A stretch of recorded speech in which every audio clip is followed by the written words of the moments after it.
So bagong lahat, may pasok lang at habang nasa playoffs pa yung iba mga team, meron ngayong tumitingin kay Kawhi bilang option pagdating ng off-season habang nag-iintay pa ng verdict ni Commissioner regarding sa aspiration issue ni Kawhi.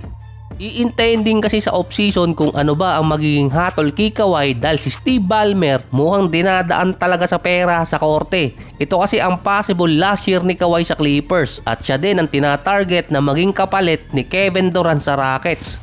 Na base sa mga insider, mas better option na ipursu ng Houston itong si Kawhi pagdating ng off-season kapag sila ay nalaglag sa first round ng playoffs. Papasok na kasi si Kawhi sa last year ng kanyang kontrata sa Clippers at pwede siyang makakuha ng extension. Pero andun kasi na pwede ding maboid ang kontrata niya kung mapapatunayang meron talaga siyang natanggap na 28 million sa aspiration deal. Pero andun din kasi ang doubt na bibigyan siya ng Clippers kung sakali makakalusot. So hindi ko rin makita kung magkakaroon pa ng rights ang Clippers kung sakaling maboid ang kontrata niya para magkaroon din ng sign and trade para kay Kevin Durant na ngayon mukhang hindi rin maganda yung status niya sa Houston Rockets. Andun pa yung recommendation ng mga analyst na i-partner itong si Kawhi kay Kevin Durant na parang hindi maganda dahil pareho silang nasa end na ng kanilang karir or malapit nang matapos yung karir. At posibleng mabitawan ng Houston yung kanilang mga batang player para lang makuha si Kawhi.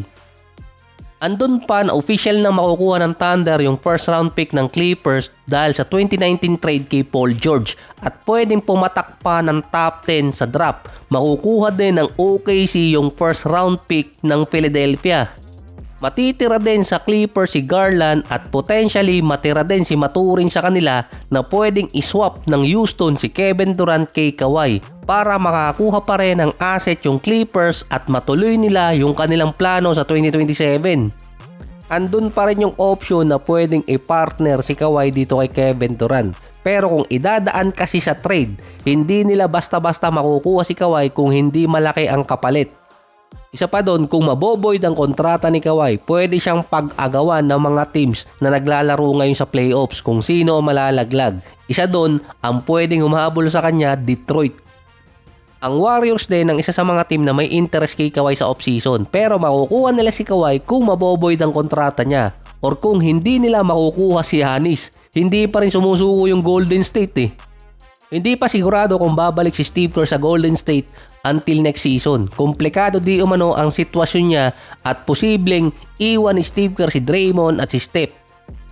Sa off-season pa kasi mag-i-expire ang kontrata ni Steve Kerr so mag-iintay pa ang Golden State until June kung ano ang gagawin kay Steve Kerr, kung papalitan siya or i-retain para isabay kay Steph at kay Draymond until matapos ang kontrata. Aminado din si Steve Kerr na gusto niyang matapos yung karir niya sa Golden State kasabay si Draymond at itong si Steph at ayaw din niyang umalis ng Golden State. Mabigat kasi yung binabato kay Steve Kerr na bakit hindi niya nagamit ang maayos si Kuminga. Sa Atlanta Hawks naman nagiging maganda yung laro niya at hindi rin maganda kung may iwan ni Steve Kerr si Steph at si Draymond para sa last year nila sa NBA. Limited time na lang din kasi si Steph sa NBA at pwedeng maiba yung style ng Golden State kontra sa style ni Steph kung papalitan agad si Steve Kerr.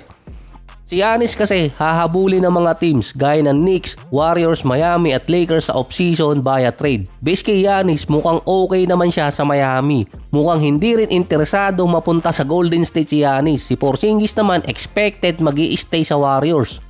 Meron kasi mga teams na malalaglag sa playoffs na pwedeng habulin ng mga player gaya ni Giannis, Kawhi at Kristaps. So si Giannis matagal nang hinahabol ng Miami na sinabi sa report na wala nang final say si Pat Riley sa Miami ngayon at ang humahawak na yung anak ng may-ari na si Mickey Arison.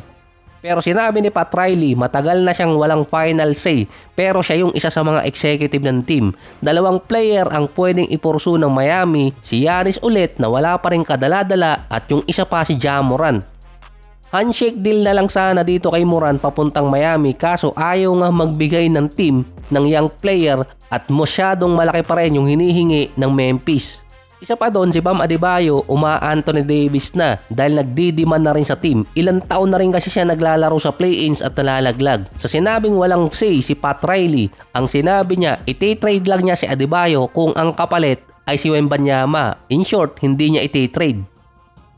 Si Anthony Davis naman merong mga speculation na gustong bumalik ng Los Angeles na based din sa mga report hindi ipupursu ng Lakers si AD at ang hinahabol ng Lakers makuha si Giannis. Malaking kontrata kasi si Anthony Davis at meron pang injury history. Ang chance lang ni AD na makabalik dito sa Lakers kung iba-buyout niya yung kontrata niya sa Wizards para makapag-sign siya ng mababang kontrata. Andun pa rin ang report na gusto niyang umalis ng Wizards sa offseason at ayaw di umano ni Anthony Davis na maglaro sa isang team na nasa rebuilding process pa na abuti ng 2 taon or higit pa. Masasayang di umano ang mga taon ni Anthony Davis. Kaso walang gustong pumick up ng kontrata ni Anthony Davis na malaki pa sa loob ng 2 taon at meron pang injury history din. At gusto pa ni Anthony Davis na maglaro din sa isang contender na team. Kaso mag-iintay siya ng team na gustong kumuha sa kanya until next season.